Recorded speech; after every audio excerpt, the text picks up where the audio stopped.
It's something that we're in the United States military talking about every day of how do we get after the drone threats between Northern Command, what we have out there. There's a lot of things going on in that space right now. My personal approach at the moment is going to be sort of, if it comes down to it, probably a kinetic look at it, but there's a lot of movement in that space right now. So General, there is a lot going on, as you say, and you're dealing with drones in air operations. Yeah. Anything on UAPs? Tell me about UAP, sir, to make sure I No, I understand. was asking you if you had any incidents of UAPs over your airspace. Sir, for our airspace, no. I am aware of some other near some other federal facilities that I don't think in open testimony here I could probably say much about that. Thank you for that. Yes, sir. A state military official was asked a direct question about UFOs this week. His answer, I cannot discuss that in an open testimony. That same official admitted he is aware of incidents near federal facilities, but he wouldn't say any more. And this comes after 8 Wyoming sheriffs reported unexplained objects flying over power plants and energy fields for months. No one has claimed them. And on Capitol Hill, we have learned that unelected staff have been blocking UFO disclosure legislation that has bipartisan support. During a state appropriations hearing last Friday, December 12th, Wyoming Senate Appropriations Chair Tim Salazar asked a direct question to the state's General Greg Porter about unidentified anomalous phenomena over Wyoming airspace.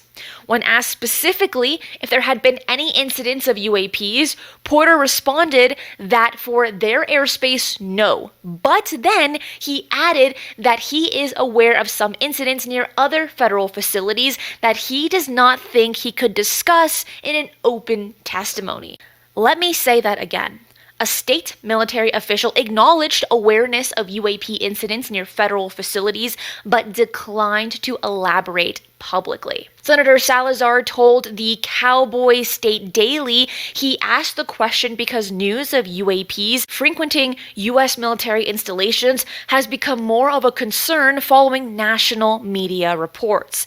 And there is good reason for concern, because what has been happening in Wyoming simply isn't normal. Here's what reporter Claire McFarland mentioned to Cowboy State Daily on what she found when she started investigating all of this. I called every sheriff in Wyoming, and of the ones that talked to us, which was most of them, 8 have mysterious drone sightings. 3 of these cases, they were flying over power plants, oil gas fields, coal mines, that kind of thing. And so in some of these energy-rich counties, the sheriffs are like, what are they doing? Casey Lear said he reached out to energy companies working in his area, and no one has come forward as saying that they've deployed the drones. So that's rather mysterious. Law enforcement agents have confirmed the sightings, but so far no one has come forward and admitted to operating any of the drones. But it only gets more interesting.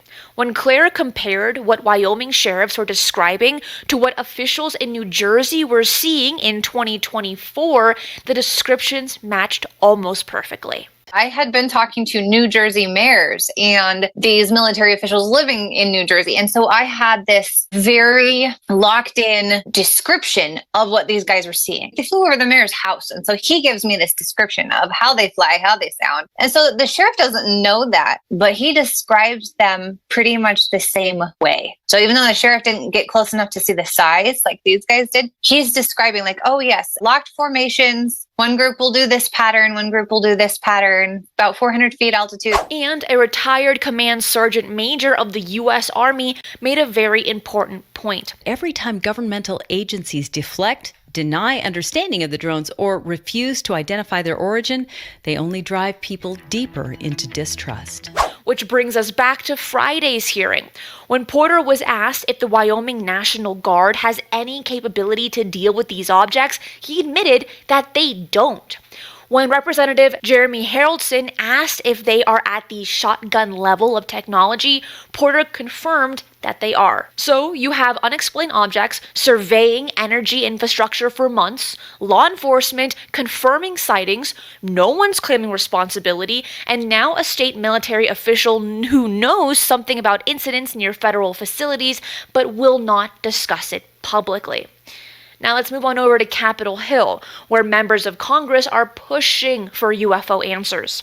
Congressional UAP Caucus co-chair Tim Burchett has confirmed the meeting with Secretary of State Marco Rubio next week will take place, and UAPs will be part of the conversation. Now, he hasn't confirmed if he will get that 15-minute meeting with Trump that he was hoping for, but Burchett thinks that he is making progress, talking to those who he thinks should be in the know when it comes to UFOs and other things.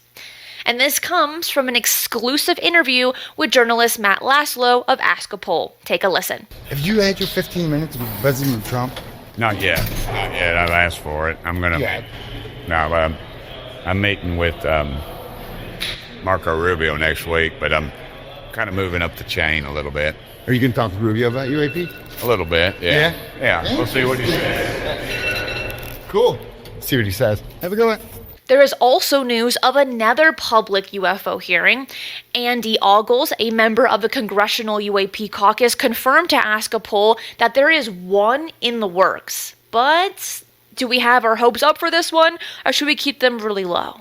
Yeah, it's supposed to have a hearing coming up. I don't know when it's scheduled for, but it should be pretty soon. It may. Public? Because of the holiday. Yeah. May not be January. Another public hearing? Yeah. Are you going to maybe try to bring in those age of disclosure guys or some of the people who were in that documentary? Or you guys already have? Actually, a lot of those are already in it. But again, I'll defer to Burleson.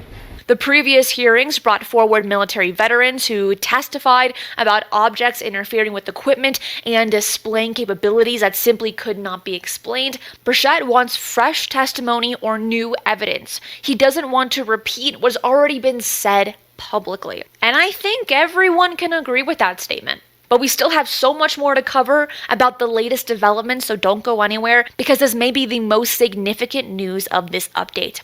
The UAPDA, which stands for the Unidentified Anomalous Phenomena Disclosure Act, is bipartisan legislation introduced by Leader Chuck Schumer and Senator Mike Rounds. It was modeled after the JFK Records Collection Act from 1992. Now, that bill would have created a 9-member independent review board to assess UAP-related records and create a path for public disclosure.